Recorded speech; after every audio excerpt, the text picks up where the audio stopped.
Some knelt and placed their foreheads to the ground in prayer. Several carried small children. After being stranded in Libya on a failed attempt to reach Europe, more than 400 Nigerian migrants were brought home and began sharing stories of abuse and fear.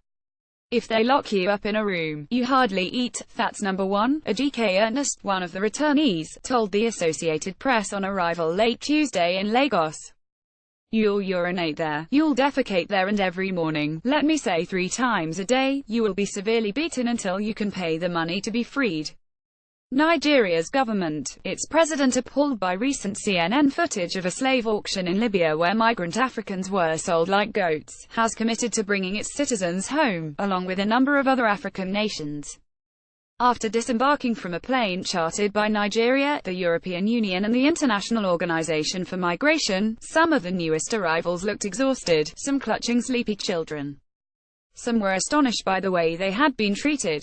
It's heartbreaking, especially when I see a 13-year-old come with a baby, said Abike Dabiriwa, senior special assistant to Nigeria's president on diaspora and foreign affairs.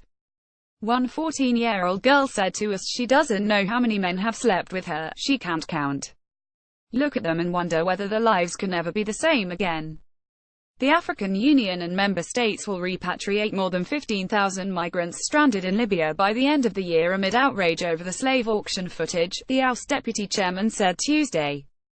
Between 400,000 and 700,000 African migrants are in dozens of camps across the chaotic North African country, often under inhumane conditions, Commission Chairman Moussa Faki Mahamat told a summit of European and African leaders last week. The O has a 6-week plan to access all detention centers in Libya and repatriate all those who want to return home, Mahamat said Wednesday on Twitter. Europe has struggled to stem the flow of tens of thousands of Africans making the dangerous crossing of the Mediterranean. But many Africans still make the journey, risking death and abuse, saying high unemployment and climate change leave them little choice. Another Nigerian recently repatriated told the app about his ordeal.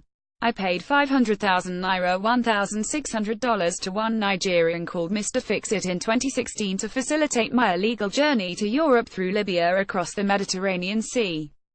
But on getting to Libya, he abandoned all of us to our fate, the man said, speaking on condition of anonymity because of fears for his security. He said he and others were detained by Libyan militia members and kept in a makeshift prison where they were tortured and starved. More than 10 Nigerians, including girls, were sold as slaves. He was lucky to be rescued by security forces, he said, and was repatriated in July. African and European leaders last week drew up an emergency evacuation plan for migrants, agreeing to airlift at least 3,800 stranded in one of more than 40 detention centers across Libya. Morocco, France, and Germany will provide the air carriers, according to Gambian senior foreign affairs official Ebrima Jobe. Jobe criticized the African brothers who act as middlemen for the smugglers. Our criminal justice system should without delay initiate the prosecution of all those Africans involved, he said. Other African countries are now joining in on repatriations, including Ivory Coast and Cameroon. Amnesty International has criticized Europe, saying its primary aim is to close the Mediterranean route and leave hundreds of thousands of migrants trapped in Libya and facing horrific abuses.